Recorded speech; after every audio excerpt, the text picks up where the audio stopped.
Hi, எல்லாருக்கும் இனிய தமிழ் புத்தாண்டு நல்வாழ்த்துக்கள். அப்படியே காலையில் கோயிலுக்கு கிளம்பியாச்சு. ஒரு வழியாக திக்கால இருக்க வீரமகளியம்மன் கோயிலுக்கு வந்தாச்சு. அம்மனோட தரிசனத்தை பாருங்கள். புத்தாண்டு அதுவுமா எப்படி அலங்காரத்தில் இருக்குது. பூ அவ்வளோ பூவும் மாலையும் நிறைய குமிஞ்சிருந்துச்சு அம்மாவுக்கு முன்னாடி. அதை எல்லாத்தையும் கொஞ்சம் கொஞ்சமாக எடுத்து இந்த பக்கம் கொடுத்துட்டு அதுக்கப்புறம் மறுபடியும் ஆளுக கொடுக்குற பூவையெல்லாம் அலங்காரம் பண்ணிக்கிட்டே இருந்தாங்க. அப்படியே நம்ம நேரம் பார்த்துட்டு இருந்தோம். நல்ல கூட்டம் வர ஆரம்பிச்சிருச்சு. சரி, ஒரு அர்ச்சனையை பண்ணிவிட்டு அப்படியே ஒரு வளம் பெரிய நயமாவும் அந்த பக்கம் சாமி கும்பிட்டுட்டு வர போயாச்சு. இங்கே காளியம்மாவை பாருங்கள் எவ்வளோ அழகாக இருக்காங்க. காலையிலேயே நல்ல கூட்டங்க, அவ்வளோ கூட்டம் வந்துருந்துச்சு.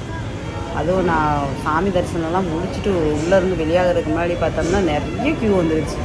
அர்ச்சனைக்கும் சரி, இந்த பக்கம் சாமி பார்க்குறதுக்கும் நிற்க முடியல. நானே கொடிமரத்துக்கு பக்கம் அந்த லாஸ்ட்டில் தான் நின்று சாமி கும்பிட்டேன், நான் போகையிலேயே. அப்போ எவ்வளோ கூட்டமாக இருந்திருக்கும். ஒவ்வொரு இடத்துலையும் அந்த மாதிரி தான், ஒவ்வொரு சன்னதிக்கு நிறைய அர்ச்சனைக்கு ஆள் அவ்வளோ இது இருந்துச்சு.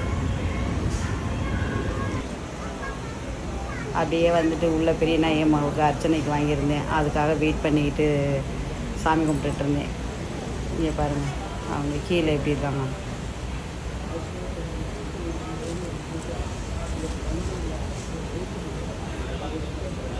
அதுக்கு முன்னாடியே கருப்பர்லாம் இருக்காங்க. கருப்பர்லாம் சாமி கும்பிட்டு வரலையே. துர்க்கை அம்மா, சமயபுரம் மாரியம்மா, சரஸ்வதி எல்லாருமே இருக்காங்க. எல்லா சன்னதியும் தாண்டி தான் வந்து பெரிய சாமி வராங்க.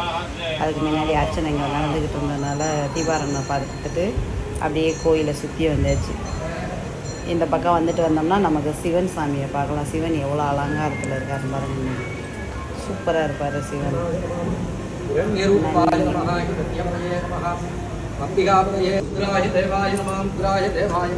இந்த சிவன் வந்து மேலெல்லாம் எடுத்து வச்சு அலங்காரம் பண்ணி இவ்வளோ உயரமாக இருக்காங்கல்ல. இவங்க வந்து அபிஷேக டயத்துலலாம் நம்ம பார்த்தோம்னா சின்னமாக உள்பக்கமாக இருக்கும். இதில் வந்து ஃபுல்லாக மேலே வந்து இப்போ அலங்காரம் பண்ணி இப்படி அழகாக சோழிச்சு வச்சுருக்காங்க. அபிஷேக டயத்தில் பார்த்திங்கன்னா ரொம்ப குட்டியாக இருக்கும் அந்த சிவலிங்கம் உள்ளது. யாராவது நேரம் இருந்துச்சு உங்களுக்கு பார்க்க முடிஞ்சிச்சுன்னா பாருங்கள். இந்த சிவனோட லிங்க தரிசனத்தை ஒரு தடவை போயிட்டு சூப்பராக இருக்கும். தீபாராதனை பாருங்கள்.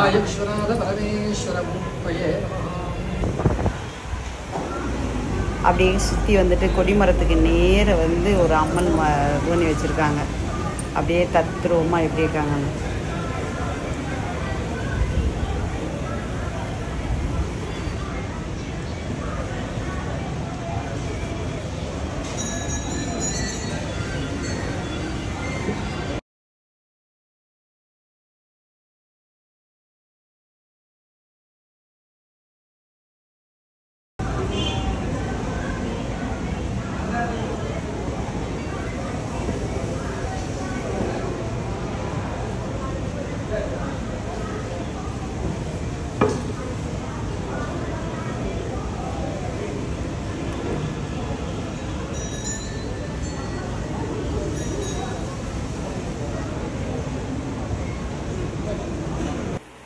பிடிச்சா லைக் பண்ணி ஷேர் பண்ணி மறக்காமல் சப்ஸ்கிரைப் பண்ணிடுங்க. தேங்க்யூ.